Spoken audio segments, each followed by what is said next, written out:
যে বিশ্বকাপের যে ট্রফিটা যে লুই ভিটনের ব্যাগ দিয়ে ওরা উন্মোচন করবে বা উদ্বোধন করবে পুরা বিশ্বব্যাপী। মজার ব্যাপার হচ্ছে তার আগেই আমি লুই ভিটনকে বাংলাদেশে উদ্বোধন করে ফেলেছি। এটা আসলে আমার কাছে মানে খুব মজাও লেগেছে, ব্যাপারটা ইন্টারেস্টিং লেগেছে এবং আমার কাছে মনে হয়েছে যে কি অদ্ভুত একটা ব্যাপার। আসলে লুই ভিটন ব্যাপারটা যেটা ছিল সেটা হচ্ছে আমি রিক্রিয়েট করেছিলাম লুই ভিটনকে। এটা আপনারা অনেকেই জানেন, গত প্রোগ্রামে ঝড় বয়ে গেছে পুরো মানে বাংলাদেশ জুড়ে যে লুই ভিটনকে রুমি কারিম রিক্রিয়েট করে কি করলো কাজটা, মানে অদ্ভুত সবাই ব্যাপারটা দেখে। তো আসলে এই অদ্ভুত ব্যাপারটাই পরে দেখলাম যে ওয়ার্ল্ড ওয়াইজ যেটা হচ্ছে আমাদের বিশ্বকাপ, যে যেটা হচ্ছে বিশ্বকাপের যে কাপটা সেটা ওইটা দিয়ে উদ্বোধন হলো। এইটাই এখানেই সবচাইতে মজার একটা ব্যাপার, যেটা আমি ওইটার আগে উদ্বোধন করে ফেলেছি বাংলাদেশে। এবং লুই ভিটনকে বাংলাদেশে আসলে আমরা বাংলাদেশি ডিজাইনাররা চাইলে কি না করতে পারি যদি আল্লাহ আমাদেরকে ওরকম ট্যালেন্ট দেয়। তো আলহামদুলিল্লাহ। সো আপনারা অনেকেই জানেন আমি অলরাউন্ডার, আমি সব সেক্টরে কাজ করছি। আমার আসলে অনেকগুলো প্রফেশন, আমার 4টি প্রফেশন। তার মধ্যে আমি একাধারে ইন্টেরিয়র ডিজাইনার, তার পাশাপাশি ফ্যাশন ডিজাইনিং নিয়েও কাজ করছি, তার পাশাপাশি এখন ফ্যাশন ডিরেক্টর অ্যান্ড প্রেজেন্টেইনার হয়ে বাংলাদেশে কাজ করছি।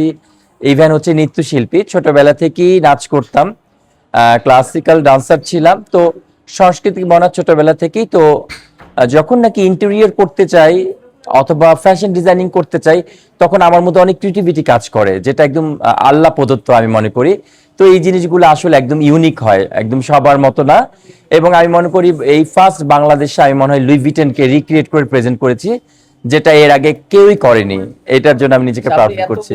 ও আজকের অনুভূতি আমি হারিয়ে ফেলেছি আজকের শোতে এসে, যে মানুষের ভালোবাসা আর মানুষের যে আমার প্রতি যে একটা অন্যরকম একটা যে কি বলবো যে আকর্ষণ বা আমার প্রতি তাদের যে একটা আগ্রহ, বিশেষ কৌতূহল, সবকিছু মিলেই না আমি আজকে স্পেশালিস, মানে আমি এটা বলতে পারবো না, এত ভালো লেগেছে।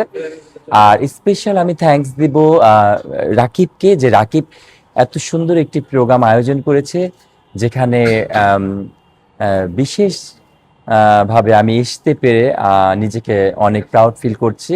এবং রাকিব, তোমাকে অনেক অনেক ধন্যবাদ যে তুমি এত সুন্দর একটা প্রোগ্রামে তুমি আমাকে এত সম্মানিত করেছো, এবং তোমাদের টিমের সবাই যারা আছে সবাই এত সম্মান দিয়েছে। তো আমার কাছে অনেক ভালো লেগেছে, ব্যাপার খুবই ভালো। মনির ভাই, একটা জিনিস লক্ষ্য করেছিলেন কিনা, সেটা হচ্ছে যে মানে আপনি গত একটা অ্যাওয়ার্ড অনুষ্ঠানে লুইস ভিটনের যে আহ, একটা ব্যাগ, বিটকেস টাইপের একটা ব্যাগ আপনি ক্যারি করেছিলেন, এবং সেই ব্যাগে আমরা দেখেছি যে বিশ্বকাপের ট্রফি ওই ব্যাগে বহন করা হয়েছে। ব্যাপারটা কেমন লাগছে? আমি মানে এটা একটা কথা বলে না যে কাকতালি ব্যাপার, আমি কিন্তু কখনোই জানতাম না যে আমাদের